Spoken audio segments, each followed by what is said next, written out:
Okay, Maddie, can you get Phil backstage to go ahead and meet with Angie and Tony, please? Okay, what do we got, guys? We have a lot of reveals happening today. Everybody's really nervous in their green room. Nobody knows who they're going to meet. Yeah, we've successfully kept them completely separated. Nobody has an idea of what's going on. Okay, and Carly? Yes, we absolutely did. Tyler and his mom, Teresa, are in the last dressing room upstairs.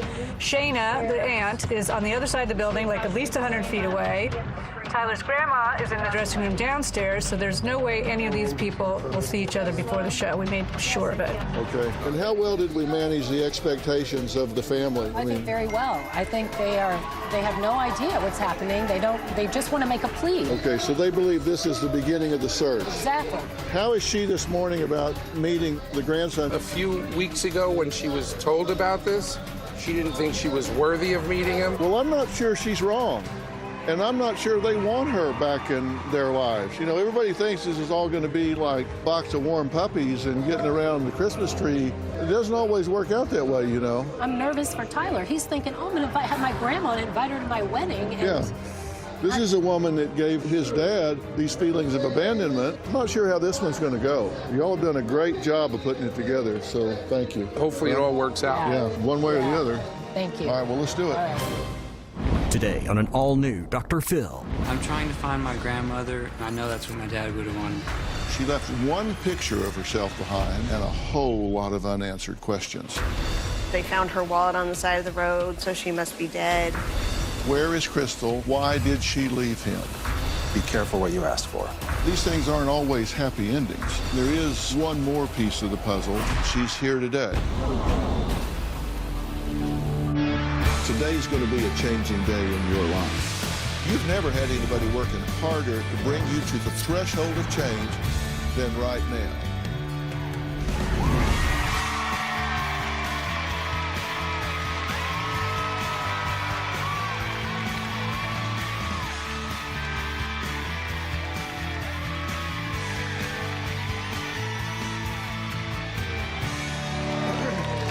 Well, I want you to take a look at this woman. Light brown hair, hazel eyes, maybe 22 years old. She has been a mystery for over 40 years. All we know is her name is Crystal, and she was the mother of this man, Paul. However, Crystal abandoned Paul when he was just a toddler, and this was the only picture that he had of his birth mother.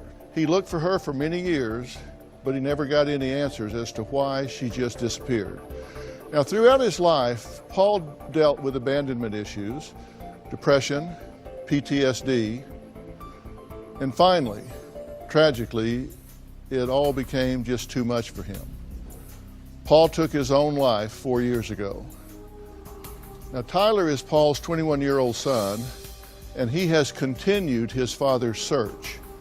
With the help of his mother, Teresa, they hope to find the answer to Paul's most desperate question. Where is Crystal, and why did she leave him? Paul had abandonment issues because he never knew his mother. He never knew what happened to her. Paul was battling drugs and alcohol addiction and PTSD.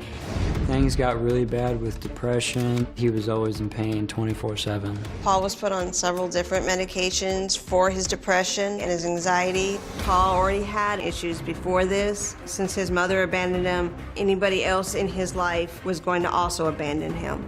His mother had all these years to look for him and never did. He became even more paranoid that I was going to leave him. Paul walked me to work on October 5th, 2015. When I got home from work that day, Paul was in a deep depression. He jumped up, picked up this rifle. He went into the bathroom and locked the door. And that's when I heard the gun go off. I actually heard the shot. He was sitting on the toilet and his head was leaning against a wall. He did not die immediately. He was declared brain dead a week later. My mom made the decision to unhook him from life support. I definitely think Paul's suicide was directly linked to his abandonment issues. Paul always wondered if his life would have been different if his mother had been around. 3 years after my husband passed, my son became engaged. That's when Tyler and I decided to get serious on trying to find Paul's mom. I'm trying to find my grandmother. I know that's what my dad would have wanted me to do. We both want to fulfill Paul's wish to find Crystal and to hopefully build a relationship for Tyler. First, let me say I'm very sorry for your loss. You really feel like you're doing this not just for you, but you're carrying on this quest for your father. Yes, sir. How much did he know? He knew very little other than a name on a birth certificate. He heard a lot of different stories, that they found her wallet on the side of the road, so she must be dead. They heard that she was actually from Canada and wasn't supposed to be here. They've heard so many stories, and nothing ever panned out. So you're doing this in part to honor him, and you say you'd like her at your wedding. Yes, sir. Is there any part of you that has any resentment towards her if she ever is found? Part of me, yes, but in my own thought process, I don't really know what she was going through at that moment, so I can't. You're willing to find out? Yes, sir. All right. Well, Tyler and Teresa contacted Troy Dunn, the locator, to help them find Crystal. But they didn't know they would meet Troy before the show. Let's take a look at that. I would be very interested in talking to Troy Dunn to find out how he is looking to find her and if he has found any kind of information. Because I need to get some kind of closure for Paul and for ourselves. Hey, Teresa. Hey. Tyler, how are you? I'm good. How about nice you? Nice to meet you. Hi. Hi. How are you? All right.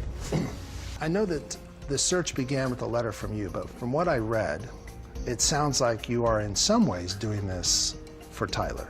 I am doing this for Tyler. He's getting married soon, and I realized that at the wedding, the bride's family is going to be there, and my side of the family is going to be there, and it just kind of feels like Paul's getting lost.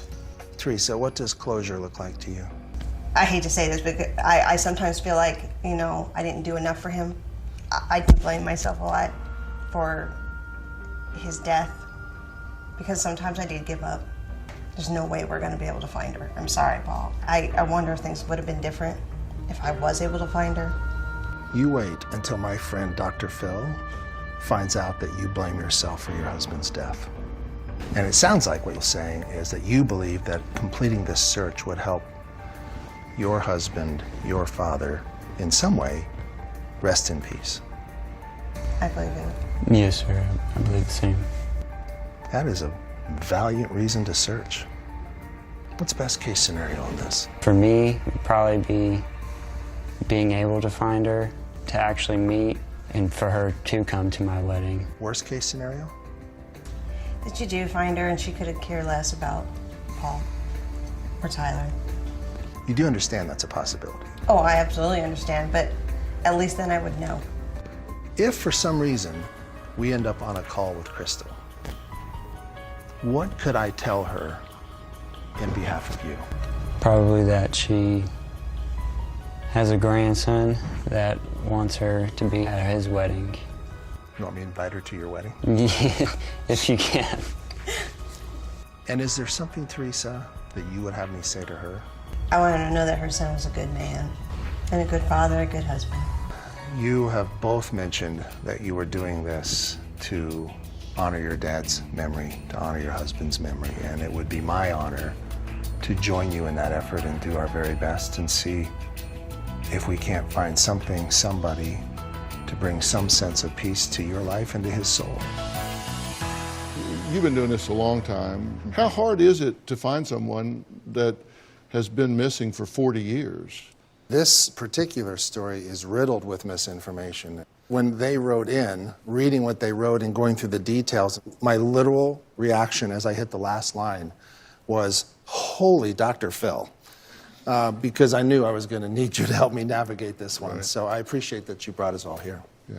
And the concern, obviously, is that these things aren't always happy endings, and it can be really ugly on the other end. I have first-hand experience with the concept of the phrase, be careful what you asked for. Right.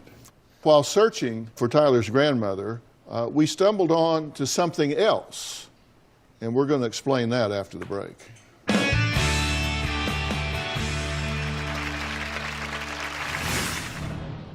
Tyler's aunt is here today, and you didn't even know she existed, correct?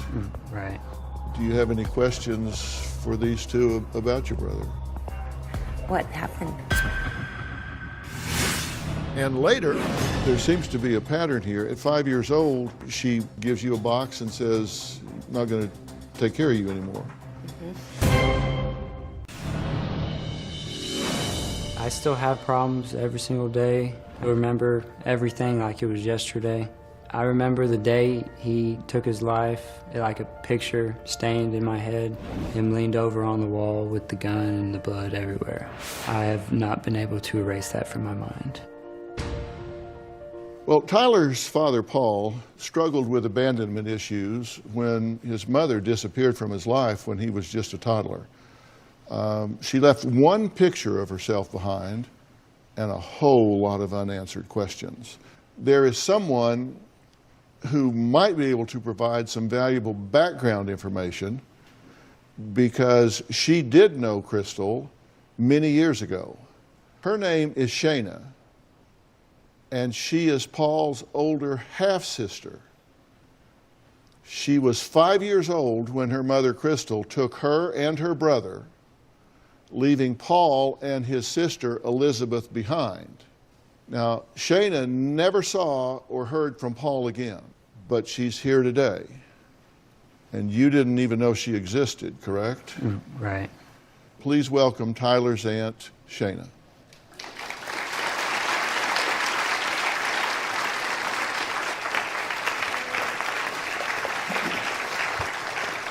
Shayna, how are you? Good, how are you? Shayna, this is your nephew, Tyler. Hi. It's really nice to meet you.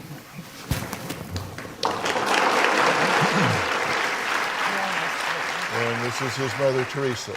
Hi, Teresa.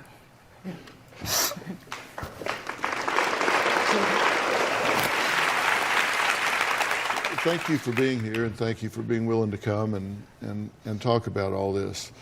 You've just been in the dark about everything, right? And just been pretty isolated. Yeah, Because you never saw him again after what age? about 5. But you remember him I remember him. vividly. Yes.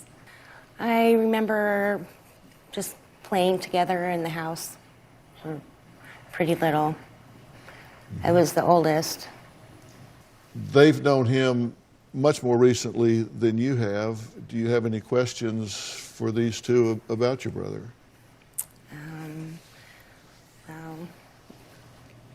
What happened? Paul's dad died when he was 11, and he ended up in foster care and then ended up with some guardians. And then he joined the military, and he had an injury in the military. He was honorably discharged. We went on to have children, and then in 2014, he had battled some issues with abandonment and PTSD, and he always felt very protective over people. And there was a drug dealer in town that was trying to deal drugs to children and mess around with some elderly people, and he confronted him, and this person hit him in the back of the head.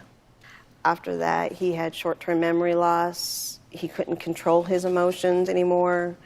A year later, I came home from work early, and he was in a deep depression, and he ended up going into the bathroom, locking the door, and before we could get the door open, he shot himself. My God. I'm so sorry.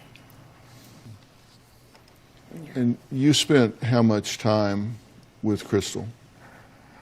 Well, until I was 5, I was with her. And then I saw her once when I was 16, and she lived with me for a few months when I was 19. I want to talk about what happened during that time next.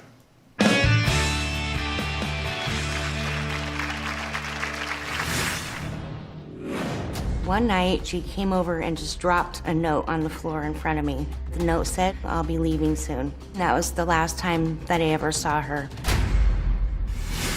And later, you've made some progress, right? It's been a really strange process so far. There's lots of missing pieces out there. There are lots of possible outcomes.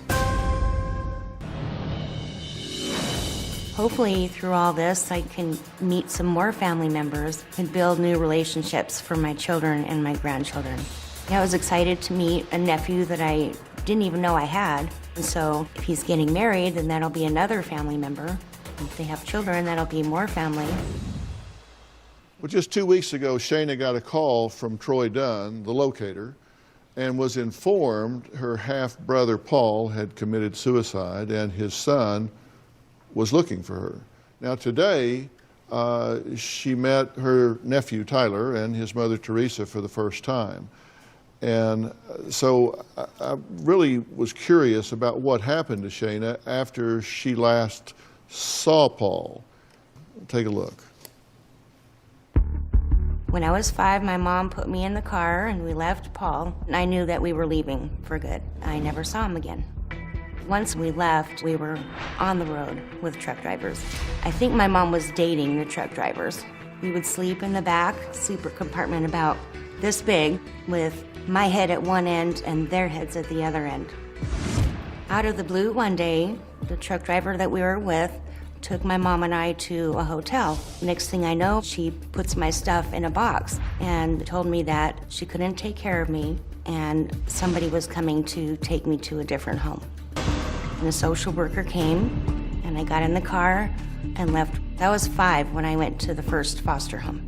Some of the foster homes were good, and the worst one, I was molested by the boyfriend of one of the grown daughters. When I was 10, a family member was able to get custody of me and I left. I thought all of that was over now and I was going to be with family and going to be happy. I ended up putting myself back into foster care. I was in 21 different homes. In the last group home, I was 16, pregnant, so I became emancipated. I ended up getting my own place with my first child, and then I got married at 18. You know, we're talking about these abandonment issues and this woman that you're going to look for.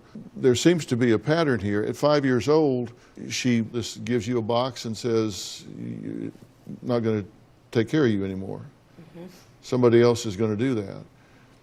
And Shayna says at 19, Crystal asked to stay with her because she was homeless, right? Right. Take a look at this. When I was 19 and married, somehow my husband talked with my mom. She was in a hospital for depression, needed somewhere to go. Before I even knew it, he had made arrangements for her to live with us.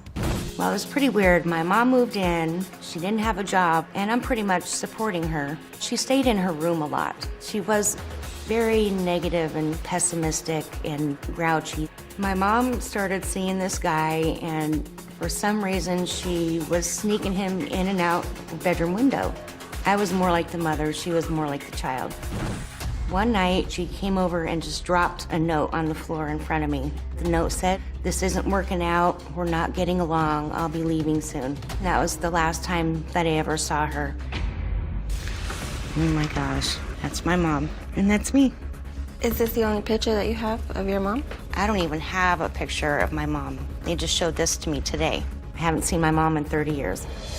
I would love to meet her if she was still alive. What's y'all's reaction to, I mean, this is the reality of what this woman's life has been and the impact it's had. I'd rather know than not know.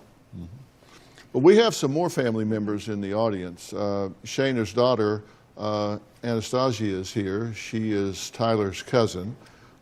She's sitting next to Tyler's fiance. So guys, say hi. Nice to meet you, Tyler. So we have a lot of players here involved in this. How does it feel to know that you do have a cousin that you didn't know about? It's really crazy. We never had any cousins or uncles or anything our whole life. So he's my first cousin you know, on my mom's side, sorry. So it's crazy. Yeah. That's good news, right? Yeah. Yeah. You're glad to meet him? Happy tears. Yeah.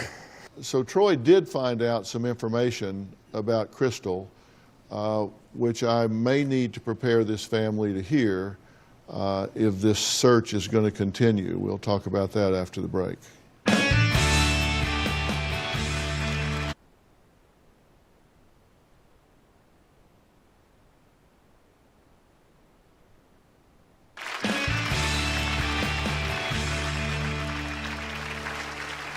Tyler contacted Troy Dunn, the locator, to help track down his paternal grandmother, Crystal, who he has never met.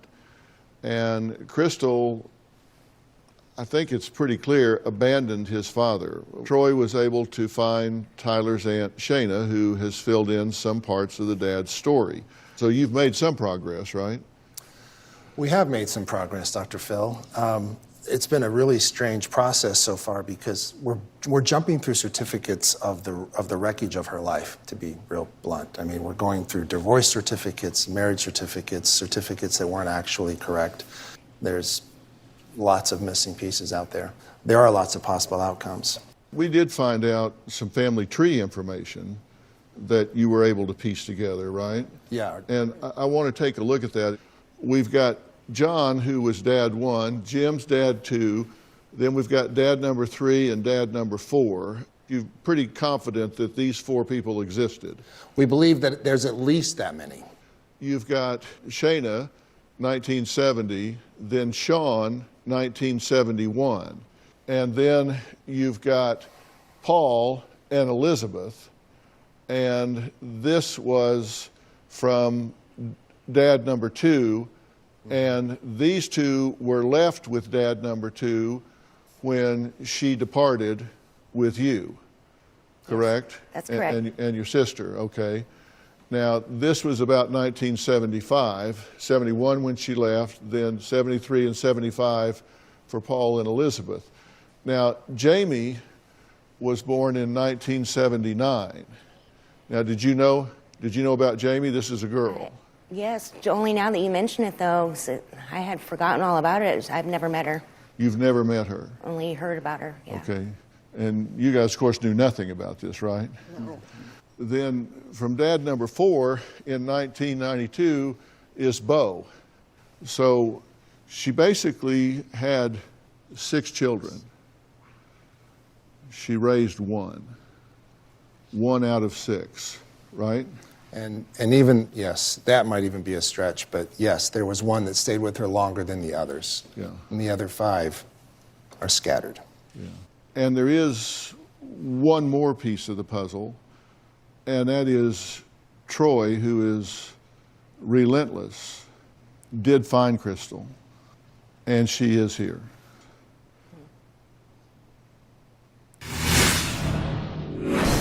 Anything you want to say to your grandmother? Why did you just leave my father when he was real young? And later, how did you feel about her reaction seeing you for the first time in 30 years? I thought there would be maybe a hug. Closed captioning provided by Troy, who is relentless, did find Crystal, and she is here. So let's please welcome Crystal.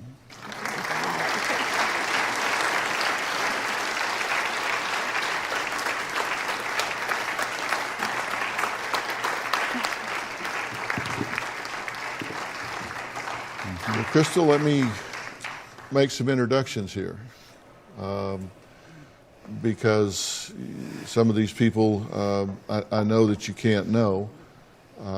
This is your grandson, Tyler. It's Paul's son. This is Teresa, his wife. You know Shayna, of course. Hi.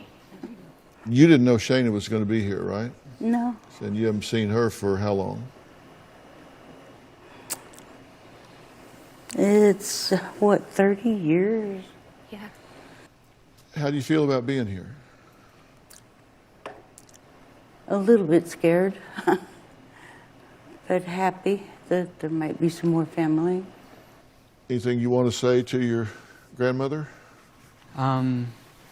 Just why did you just leave my father when he was real young?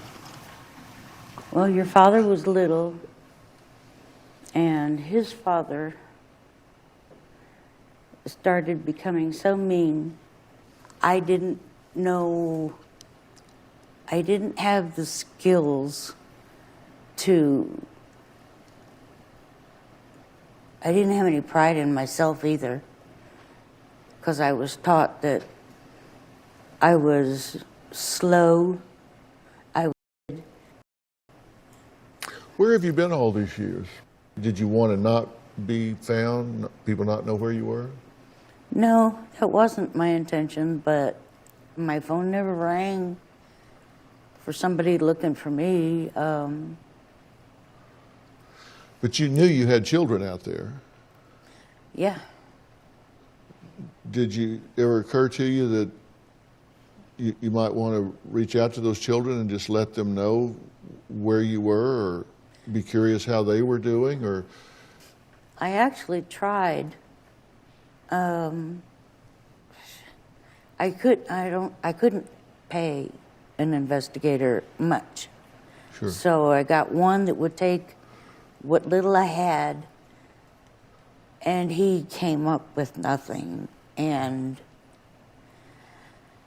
that just sent me further down into a tailspin. Mm-hmm. I would have been able to keep the kids if my family had been there for me. I had nobody. I couldn't even get a lawyer.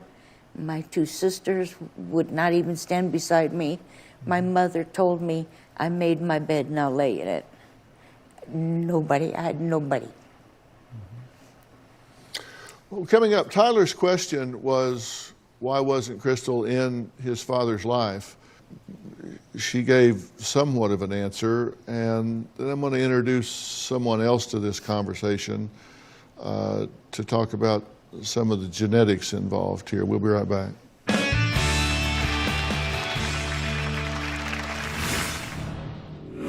When I left Jim, I took my two kids from the previous marriage. I had to leave Paul and his sister behind. Jim told me if I left and took his kids, he would kill me. And of course, I believed him.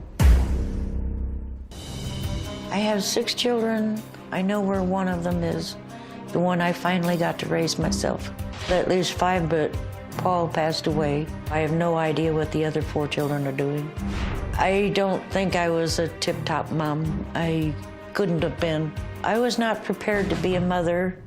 I didn't know how to be a mother. When I left my children, I thought they would be better off with somebody else raising them. I really don't know if my children would be interested in meeting me. Well, Crystal was a mystery to her grandson Tyler until today. She walked out of Tyler's dad's life 43 years ago when he was just a toddler. Paul is no longer with us. He took his own life back in 2015, and he never got to see his mother again, something he always struggled with. Troy Dunn, the locator, worked his magic and was able to solve this mystery for Tyler, and also helped reunite Crystal with her daughter Shayna, who she hadn't seen in almost 30 years. Here's Crystal's side of the story. Jim and I had Paul in '73. Jim was really nice at first. He was a loving father, and he just changed. My husband was yelling and spanking the 2 older kids from the previous marriage. Jim got really controlling and mean. Jim wasn't physically abusive with me. It was more mental and emotional. When I left Jim, I took my 2 kids from the previous marriage. I had to leave Paul and his sister behind. Jim told me if I left and took his kids, he would kill me. And of course, I believed him. Once I left my husband, I never saw Paul or my other daughter again. If I'd have known that I was never going to see them again, I might have tried to take them with me. Paul was very loving and sweet. He was the best baby. He would smile the most. He hardly ever cried. When Troy Dunn's office called me and informed me that Paul had passed, it really saddened me. I don't think anybody's passing affected me as much as that one. Out of all the children I had, I would have liked to have seen Paul the most. I didn't feel worthy to meet my grandson before, but I do want to meet him. I just love Paul so much. I'd like to have a relationship with this grandson and maybe eventually hold a great-grandchild in my arms.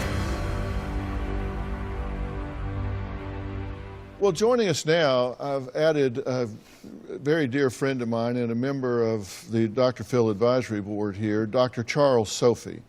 Now, Dr. Sophie is the medical director of the Department of Child and Family Services for Los Angeles, which is the largest agency in the entire country. The dysfunction in this situation from this family tree is monumental, correct? Yeah, I mean, it's just generational. It's layer after layer after layer. But Right. the good news is it can be stopped. Well, and that's one of the things that I want to talk about here. And you know, Crystal's not aware of some of this. She wasn't aware that her son took his own life. Right. She's been in some contact with Shayna, but I don't know that you're aware of what all her life has been filled with. 21 different foster homes by high school age, subjected to molestation in age brackets of 6 to 9 and 13 to 15, 4 children by the age of 20, self-medicating, turning to drugs, fought her way to sobriety. You've had a very rough trip here. How did you feel about her reaction seeing you for the first time in 30 years when she came out? I thought there would be maybe a hug. You said Paul was your favorite. Yeah, I know you're not supposed to have favorites. Well, I'm not sure I'd want to be your favorite if you left me behind, really, but then I'm not sure that I would have wanted to have gone either, given what it led to with you. And you know, what you're saying is you did the best you could with what you had at the time. I didn't have any idea of what to do. The way I was raised fit right in with the way Jim was a husband. Don't talk to neighbors. You don't get friends. You don't need friends. The house is where you belong. Just constantly putting me down. I had just already been abused so much, like with your father.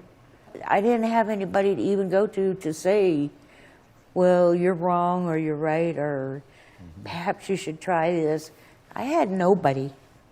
Dr. Sophie, you talked about the legacy here, and a question that you should have, if you don't, is how much of this is genetic?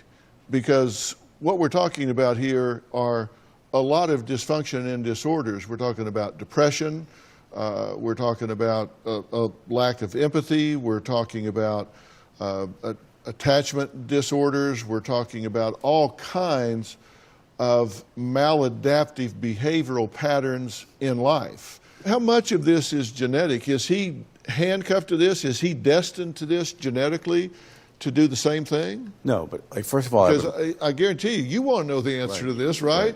You want to know if you're marrying into the Titanic or if there's an opportunity here for something different. I mean, first of all, I would like to congratulate you, and I have the highest respect for you for pulling your family together. Good for you.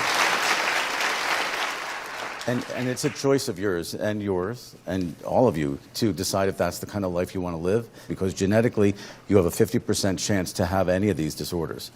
And then if you have a parent who directly has something, which you did, then you have even a 4 or 5 times greater chance of having it. So stay aware of it, stay on top of your mental health, be aware of things, and no substances, because it'll take you down a hole for all of you. Okay, when you say a higher risk, There are some things that are genetically transmitted just for sure, like baldness. Nice. That's something that you don't kind of maybe you have a predisposition to. It's either transmitted or it's not. Other things there's a predisposition for. And the fact that it can be overcome, I was talking to Carla Pennington, our executive producer, and she pointed out quite rightly, you had 4 children starting at 17. You raised them all. Yes. So that's a perfect example of the fact that you can overcome that both environmentally and genetically and do what you need to do. So that's a perfect example of the fact that you don't have to become victim to the predisposition. Right. We'll be right back.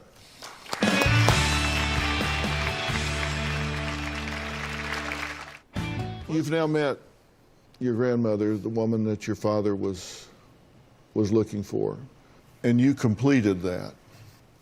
You finished that mission for him. Are you glad of that? Yeah, yes, sir. I'm very, very happy about that. Yeah. I know he's going to be, I know he's looking down proud.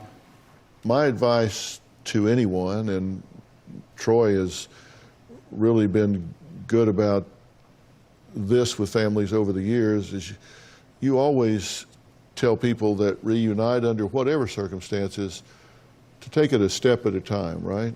That is correct. Can I just tell you, because I know your dad's not here to say it, I am so proud of you. I'm so proud of you. What you've been through.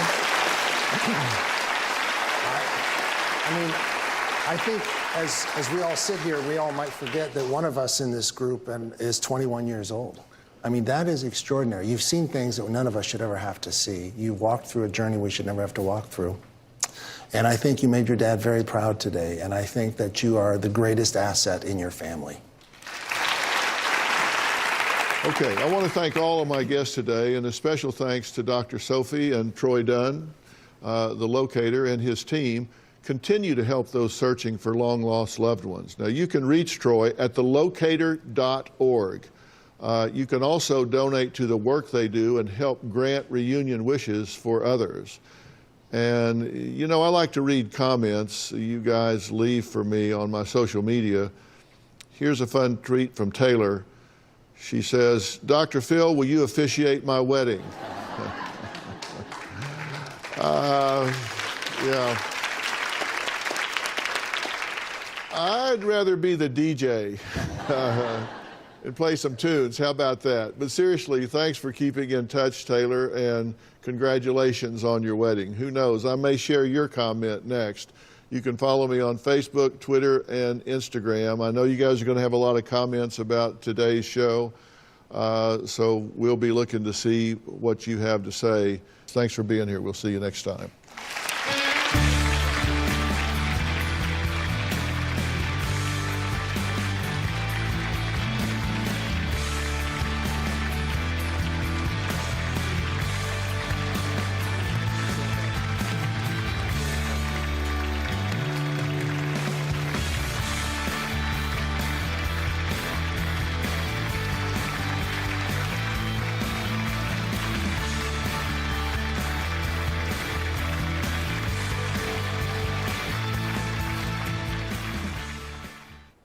Sorry, I didn't recognize you. I should have.